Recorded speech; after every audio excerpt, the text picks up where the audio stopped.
ce texte-là, c'est un texte qui questionne sur comment on vit, en l'occurrence, d'une part, une fusillade, en l'occurrence, et ensuite la fuite vers un autre avenir avec les réfugiés en Méditerranée.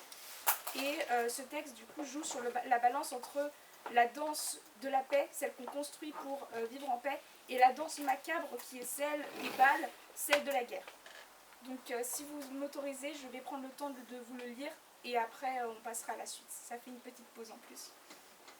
Donc, la danse. Danser est une activité collective, un moyen de se rapprocher, de faire corps. Ceux qui dansent, dansent ensemble. Ceux qui regardent font esprit avec ceux qui dansent. Et ceux qui jouent donnent un tempo, une harmonie. Danser, c'est battre à l'unisson, c'est vivre à l'unisson. Mais certaines danses sont macabres. Certaines danses sont des odes à la joie et au bonheur. Les fest-noz sont des fêtes où les habitants d'un village breton se réunissent pour danser ensemble. Mais d'autres danses témoignent d'une forme d'horreur bien triste. Dans Blanche-Neige, la mèche entraîne est forcée de danser avec des souliers en fer chauffés à blanc jusqu'à ce que mort s'en suive. Mais quoi qu'il arrive, la danse est une représentation. Elle a un rôle social. Elle rassemble, elle rapproche. Les fest-noz sont des moments de partage et de rassemblement. La mort de la mèche entraîne est une danse qui rassemble ceux qui la regardent. Ceux qui ont déjà dansé savent que danser, c'est ne faire qu'un. Ne faire qu'un avec la musique, ne faire qu'un avec le chef d'orchestre, ne faire qu'un avec ceux qui dansent encore. La danse est un mouvement du corps, un pattern complexe qui fait vivre les corps les uns avec les autres dans une douce harmonie. Dans la danse, comme les battements d'un cœur, une société bouge à l'unisson, sur les temps, sur les mouvements. Les pieds frappent le sol avec une même hargne. Les mains giflent l'air et les corps se délient, racontant chacun une histoire personnelle dans un mouvement collectif. Une danse révèle beaucoup d'un groupe, de son union, de sa force, de sa cohésion, de sa fraternité, ou alors de sa violence et de sa tyrannie. J'avais déjà dansé dans le passé, dansé au bal de l'école, dansé dans la rue. Mais ce jour-là, je n'ai pas dansé de la même manière que d'habitude. Je ne voulais pas danser, mais j'y étais forcée. Je ne voulais pas faire corps et cette danse ne faisait pas corps. Et l'on me répétait « Danse, danse, danse, tu ne contrôles pas ton corps. Danse, danse, danse, tu ne contrôles pas ta vie. Danse, danse, danse, petite marionnette, danse, danse tant que tu le peux, danse. Danse, on te l'ordonne. Danse ou tombe, tombe, tombe, tombe. » Ce jour-là, il faisait beau. Espoir, Arthur et moi marchions, nos pas guidés par le vent. Nous avions découvert une ville remplie de survivants comme nous. Et nous marchions heureux, insouciants. Espoir à mes côtés, espoir guidant mes pas. Puis, dans cette ville, un sinistre orchestre est arrivé. Sa musique sonnait mal, sa musique sonnait faux, et sa musique faisait mal. Mais ça, nous ne le savions pas encore. Alors sur l'allée passante, ils se sont installés, et nous les avons regardés. Certains se sont même approchés. Et c'est là que le spectacle a commencé. Il a commencé comme tout spectacle de danse commence. Le chef d'orchestre donne le tir d'envoi. Il abaisse son bras et commande aux saintes balles de vibrer. Et les saintes balles entraînent l'orchestre. La batterie fait retentir ses percussions assourdissantes et le sifflement des violons frôle les corps tétanisés. Alors les corps s'écroulent, les corps se lancent à leur tour, faibles sous les tintamarres de la batterie, faibles sous l'explosion de la grosse caisse.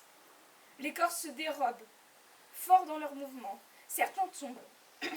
Leur son grave se fait recouvrir par le voile sombre de la mort. Ils se font piétiner par les autres instruments.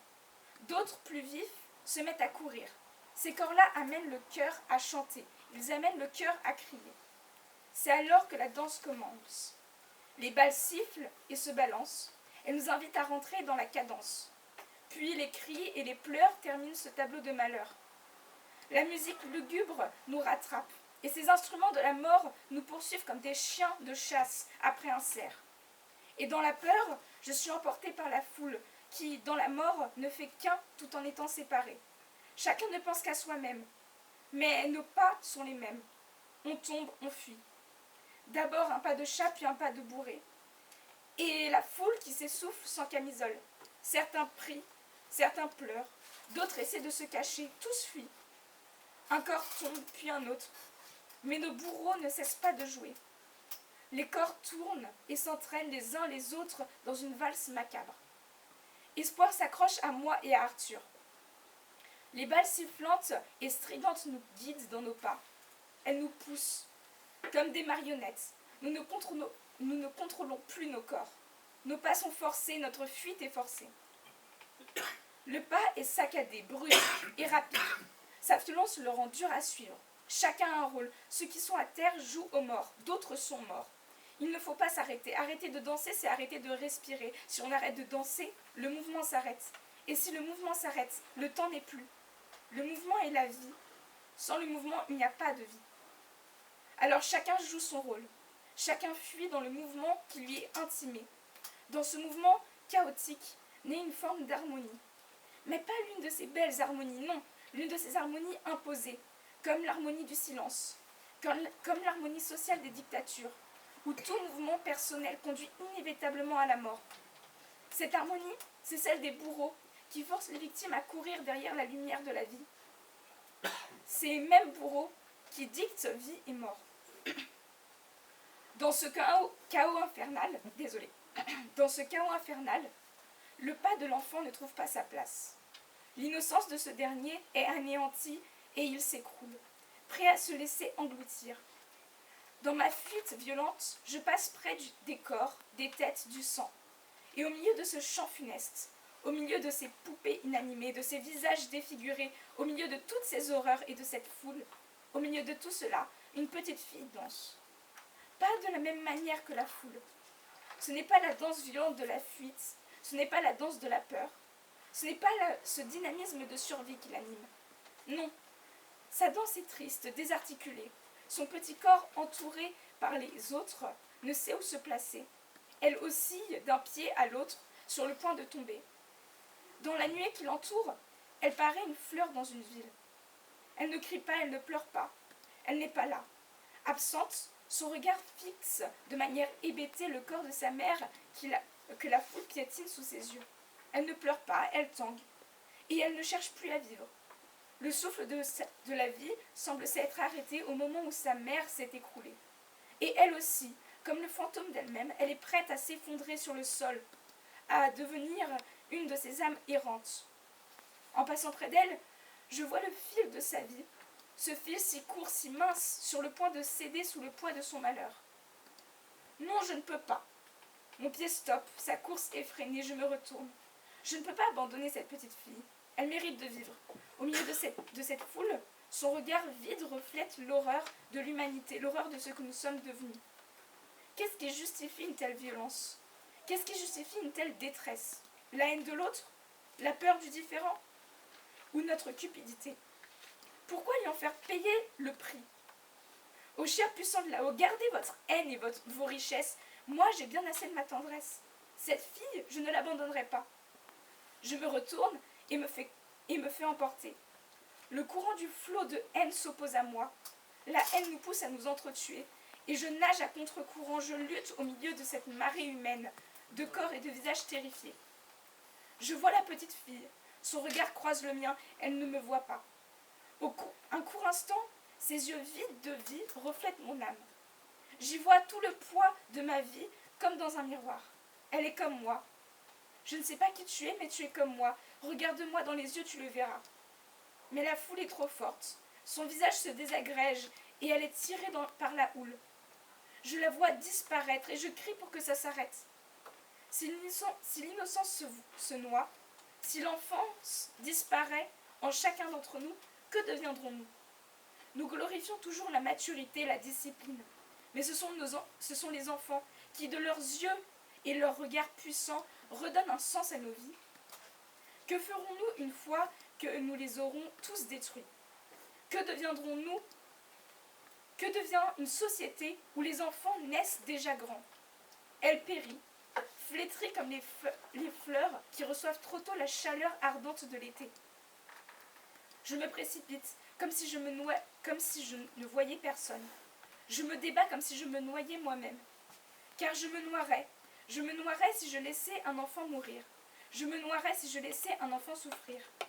Si je laisse un enfant se noyer dans la haine, je me perdrais moi-même. Dans la panique, Espoir et Arthur me sont arrachés. Leurs mains lâchent la mienne et ils continuent leur route. Ils continuent leur route loin des balles, sans moi. Moi, je le remarque à peine.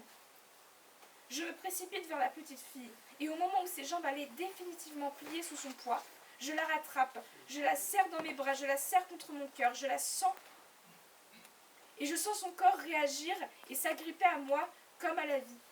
Alors je cours, non plus pour moi, mais pour elle. Ma danse devient plus fluide, car elle n'est pas ma danse, elle est la nôtre. Je me bats pour elle, elle vivra. Et le vent et la pluie se mêlent à la danse, et l'eau sur le front dilue le sang rouge. Et les champs abreuvés de sang se nourrissent de leur âme, et nos âmes apeurées sont poussées sur la plage. Mes pas, hésitants, sont poussés contre leur gré, d'un endroit à un autre, d'un mouvement à un autre. Je m'accroche à la vie de cette fille. Elle est perdue, apeurée, s'accroche à moi. Elle s'accroche à moi comme à une branche fragile. Elle s'accroche à moi comme à sa propre mère. Je ne contrôle plus mon corps. Je suis poussée et terrifiée. Les mains s'accrochent et les visages défilent. Les bouches béantes, les cris, des larmes. Les yeux écarquillés, les bras maigres, les mains osseuses s'accrochent à moi, me poussent et me tirent, me bousculent et m'arrachent. Mon corps déchiré se détruit sous leurs coups. Ma peau part en lambeaux et leurs mains me transforment. Comme eux, mon corps devient cet être infâme, forme inhumaine, rongée par la peur, forme blafarde que l'on évite de voir, dont ne reste qu'un visage tordu et détruit par le malheur.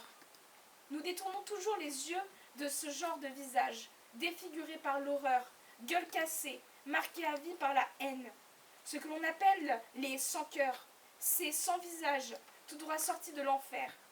Les enfants en ont peur, ils se cachent dans la robe de leur mère. La bonne société détourne le regard. Les visages des bourreaux, plus lisses et plus doux, semblent aux premiers abords plus acceptables, plus beaux et admirables. Le mouvement d'un homme qui essaie de me pousser me fait me rendre compte de la réalité. Toute la foule est bloquée, et les soldats arrivent depuis la terre. Sur la plage, les figures terrifiées se bousculent. Des canoës gonflables sont entassés. Pas assez, tout le monde ne pourra pas rentrer. Et la foule s'essouffle dans la peur. Son corps de mouvement est uni dans une même danse macabre, mais chacun s'oppose. Certains tueraient pour une place à bord. Dans la hargne, j'attrape la fille et je me faufile. Dans un canot, je la jette avant de me jeter moi-même. Le passeur me dit de faire du lest. Sans hésiter, j'attrape mon crayon et ce carnet et je balance le reste. La foule derrière nous hurle, telle une bête. Ces hurlements sont inhumains, tel un souffle sorti des entrailles.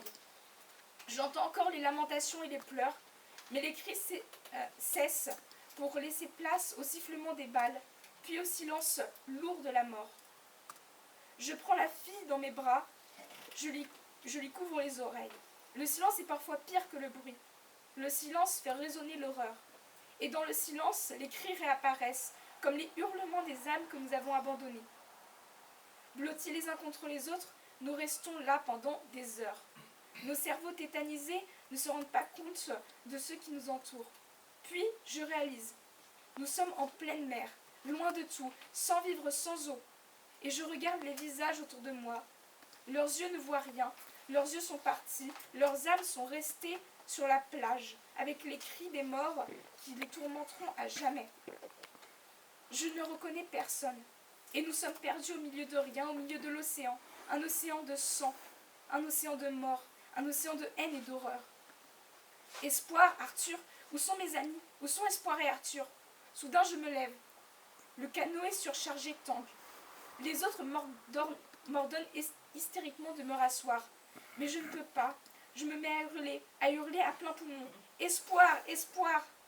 Sans elle, je n'ai plus d'espoir. Et sans espoir, c'est le néant. Dans le canoë, les personnes terrifiées ont arrêté de m'invectiver. Espoir. Mes cris se perdent dans l'infini de la mer sur laquelle nous dérivons. Les vagues sont fortes, mais je ne le remarque pas. Espoir, espoir ! Je me retourne. La petite fille que j'ai sauvée s'est levée à son tour. Elle crie le nom de toute sa force d'enfant. Elle a décidé de s'accrocher à la vie elle aussi. Espoir, espoir ! J'ai envie de pleurer. Pourquoi personne ne répond ? Sommes-nous destinés à succomber à notre propre pulsion de mort, à notre propre mépris, à notre propre idiotie ? Espoir, espoir, espoir. Nos cris sont bouffés par le silence, terrible silence de la mort qui nous entoure. Elle est tapie autour de nous. Elle attend que l'on s'endorme, elle attend que l'on s'essouffle pour nous dévorer. Et nous savons toutes deux que nos corps seront délicieux. Espoir, espoir, hop ! Je sursaute. Une femme nous a rejoints, une Anglaise. Elle a compris le mot que l'on criait. En larmes, elle nous rejoint. Puis un homme, puis un autre. Bientôt, toute l'embarcation crie dans toutes les langues de la terre le nom de l'espoir. Comme un appel au futur et à la vie. Espoir, hope, speranza, speranza. Spy, nada, oblediet. Et pieda, hope. Espoir. Soudain, quelqu'un nous répond dans l'obscurité des ténèbres qui nous entourent. C'est Espoir. Elle a réussi à monter sur une embarcation. Elle est en vie. Alors que notre embarcation tangue de plus en plus, nous sanglotons tous.